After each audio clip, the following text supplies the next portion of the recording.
Hi friends, வணக்கம். வணக்கம். இப்போ நம்ம பார்த்தீங்கன்னா கிழவரப்பள்ளி டேமுக்கு வந்திருக்கோம். அந்த டேம் போகிற தண்ணி பாருங்க எவ்வளோ சூப்பராக போயிட்டு இருக்கு. அழகான ஐஸ் கட்டி. ஐஸ் கட்டியா? எங்க இருக்கு ஐஸ் ஆமா, கட்டி? அங்க போய் எவ்வளவு ஐஸ் கட்டி போயிட்டு இருக்குது, பறக்குது. ஐஸ் பார்க்கவே கட்டி ரொம்ப போயிட்டு இருக்கா? பார்க்க எவ்வளவு கண்ணு குளிர்ச்சியாவும் சூப்பரா இருக்கு பாக்குறதுக்கு. எது அது ஐஸ் கட்டி குளிர்ச்சியா இருக்கா? அது ஐஸ் கட்டி உங்க ஊர்ல? அழகா ரசி. ஏய், அது அழகா இருக்கா? ஏப்பா, எந்த ஆத்துலாச்சும் இந்த மாதிரி பாத்திருக்கேன், இந்த அழகா பாத்திருக்கேன் நீ? நம்ம ஊர் தென்பண்ணை ஆறுல பாரு. வாவ் அப்படின்றியா? ஹாய் ஃப்ரெண்ட்ஸ், அப்படி இல்ல, அது ஐஸ் கட்டி கிடையாது, நொரை. என்ன நொரை தெரியுமா அது? என்ன நொரை? பெங்களூர்ல இருந்து வருது பாத்தியா தண்ணி.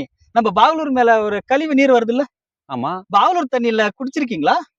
டேம் தண்ணியா?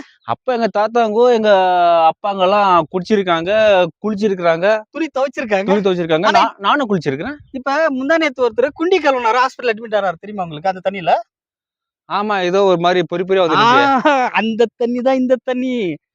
இத போய் நீங்க வந்து போயிட்டு ஐஸ் கட்டி அழகா இருக்கு. அழகு எவ்வளவு அழகா இருக்கு. இன்னொரு டைம் அழகுன்னு சொன்னீங்கன்னா அவ்வளவுதான். சரி, விஷயத்துக்கு வாங்க. ஹாய் ஃப்ரெண்ட்ஸ், நாங்க பாத்தீங்கன்னா இங்க நம்ம கிழவரப்பள்ளி டேமுக்கு வந்தோம். பாத்தீங்கன்னா அந்த தண்ணியோட தரம் பாத்தீங்கன்னா வாவ் வாவ் வாவ் வாவ், சொல்ல வார்த்தை இல்ல.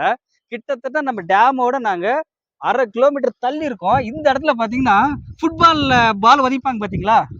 ஃபுட்பால்ல பால் வச்சிருக்கீங்களா? ஆமா, அந்த மாதிரி அங்க அந்த நொர வா வா வா இருக்கு. அப்படியே இருங்க அங்க நிறைய பாத்தீங்களா? வாவ், நல்லா அழகா இருக்குது. பட் இதுக்கு கவர்மெண்ட் முடிஞ்ச அளவுக்கு சீக்கிரமா ஆக்ஷன் எடுத்து இந்த தண்ணி விவசாயத்துக்கு யூஸ் பண்ற தண்ணி. நாங்க இதை காமெடியா பேசணும், தயவு செய்து நினைக்காதீங்க. இந்த தண்ணி வந்து விவசாயத்துக்கு யூஸ் பண்ற தண்ணி. பட் இதுல மாடு கூட இப்ப தண்ணி குடிக்கிறது இல்லை.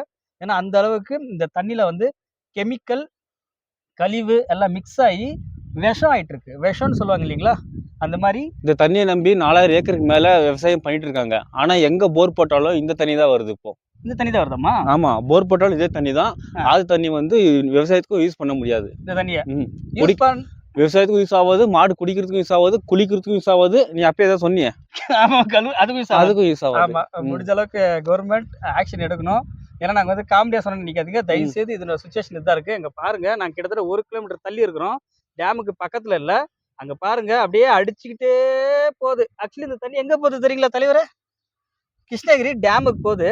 அங்க பாருங்க தலைவர், அங்க பாருங்க. கூடிய சீக்கிரம் அந்த டேம் இந்த நேரம் தான் வரும். கிருஷ்ணகிரி டேமும் இந்த மாதிரி தான் ஆகும். இதை தடுக்க கவர்மெண்ட் விரைந்து நடவடிக்கை எடுக்கணும் அப்படின்னு சொல்லி. கர்நாடகால இருந்து வருது தண்ணி. கர்நாடகால இருந்து வர தண்ணி தான் எல்லாருக்குமே தெரியுமே. காவேரி தண்ணி விடுறாங்கன்னா சண்டை பிடிக்கிறாங்க, சாக்கடை தண்ணி மட்டும் நல்லா விடுறாங்க.